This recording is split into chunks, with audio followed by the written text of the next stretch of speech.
그러면 안 돼요. 저축한 돈은 이렇게 사용하면 안 돼요. 절대. 이걸 아시면 엄청난 풍요로움을 느끼실 거예요. 안녕하세요. 안녕하세요. 경매로 빌딩 남자입니다.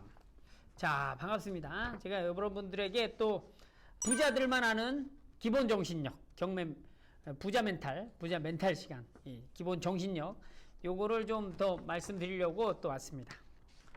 여러분, 오늘 주제는 이거예요. 저축은 이렇게 사용하세요. 저축 사용법.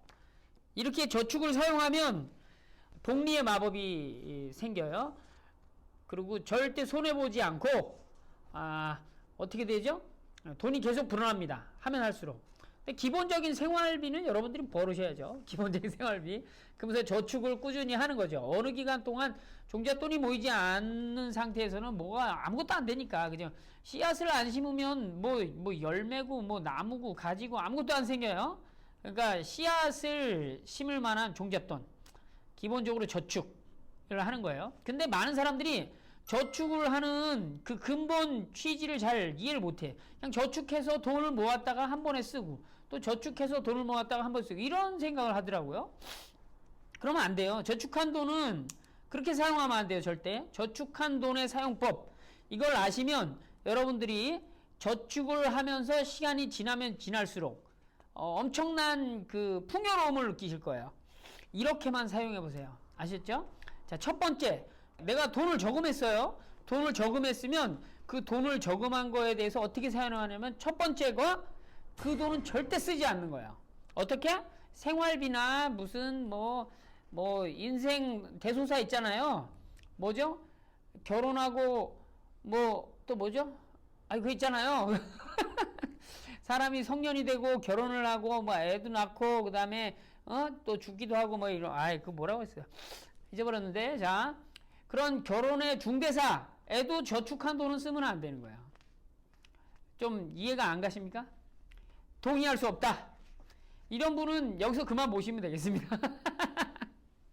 저축한 돈은 절대 쓰면 안 돼요. 저축한 돈은 절대 쓰는 게 아니라, 그러니까 소비하는 데 쓰는 게 아니에요. 저축한 돈은 첫 번째 절대 쓰지 않아요. 두 번째, 저축한 돈은 어디에 쓰냐? 생산적인 곳에 씁니다. 다시 말해서 돈이 생겨나는 곳에 쓰는 거예요. 저축한 돈은. 저축을 요만큼씩 해가지고 요만큼 벌었으면 요거를 그냥 무슨 뭐 결혼한다고 써버리고 뭐 또 집 산다고 써버리고 집 사는 거 괜찮아. 집 사는 거 괜찮아. 그리고 또 뭘 한다고 써버리고 막 이렇게 차 산다고 써버리고 이런 게 아니에요. 이렇게 해서 생활을 하는 게 아니야.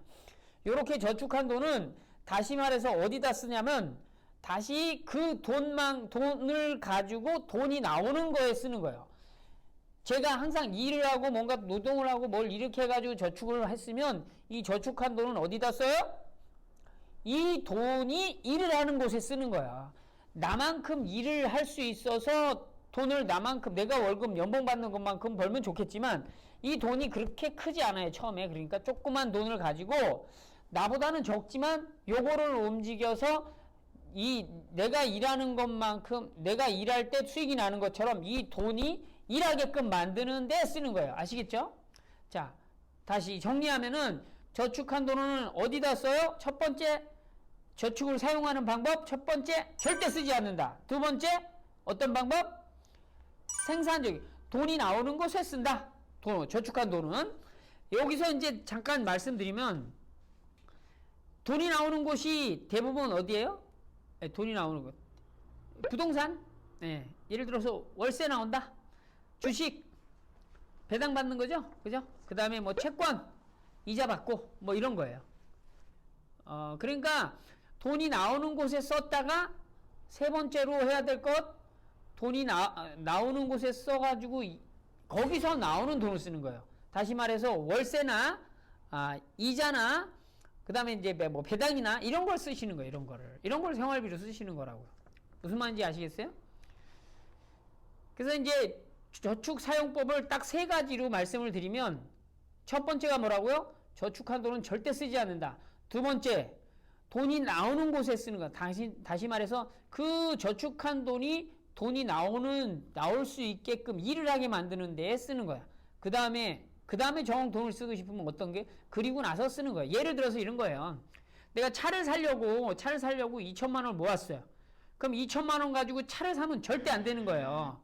그러니까 돈을 가지고 저축한 돈이 2천만 원이야. 이 돈으로 차를 사고 싶어. 그러면 차를 사면 안 된다는 거예요. 어떤 걸 사요? 쉽게 말해서 이 돈 가지고 그냥 집을 하나 사. 집을 하나 살 수 있어요. 2천만 원 가지고. 2천만 원 가지고 집을 하나 사서 그 집을 세해 놓고 나오는 월세를 가지고 할부로 이 차를 사면 되는 거예요. 아시겠죠? 그럼 뭐가 생겨요? 집이 생겨. 이게 원금이에요. 원금. 2천만 원이 되면 원금. 그 다음에 차가 생겨. 차는 이 원금에서 나오는 월세 가지고 차를 굴릴 수가 있어요. 그죠? 그리고 나서 뭘 해요?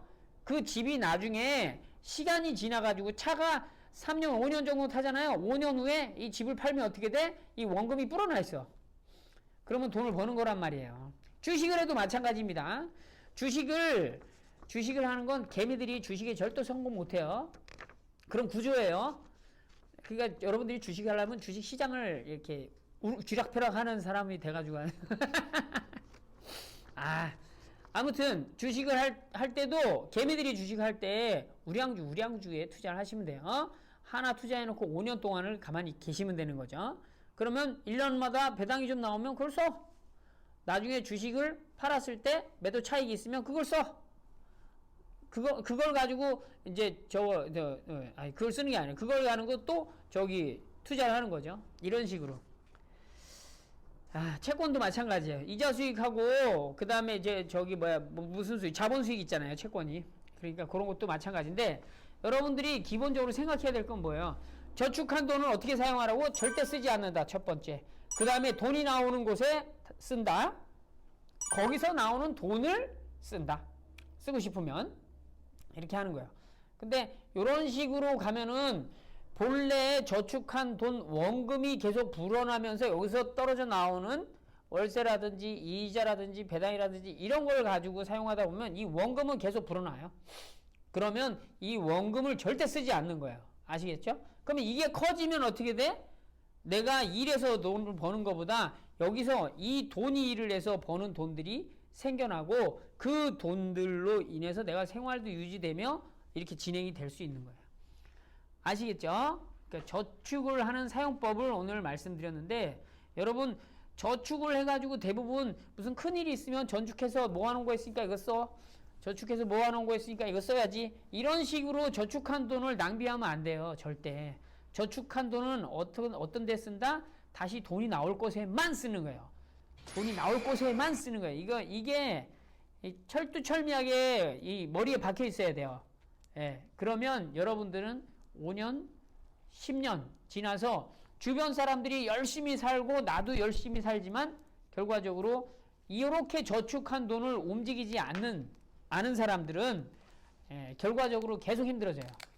애를 낳고 뭐 결혼하고 애를 낳고 애를 키우고 뭐 어쩌고 저쩌고 하면서 계속 힘들어지니까 이런 거를 여러분들 좀 머리에 뚜렷하게 박아 놓으셔야 돼요. 이게 좀 이해가 안 갈 수도 있는데 좀 어떻게 여러분 생각 많이 해보십시오. 이게 되게 중요한 겁니다. 저축한 돈은 절대 쓰지 않고 돈이 나오는 곳에 쓰고 그 나오는 돈을 가지고 생활을 하거나 쓰고 이렇게 하셔야 돼요.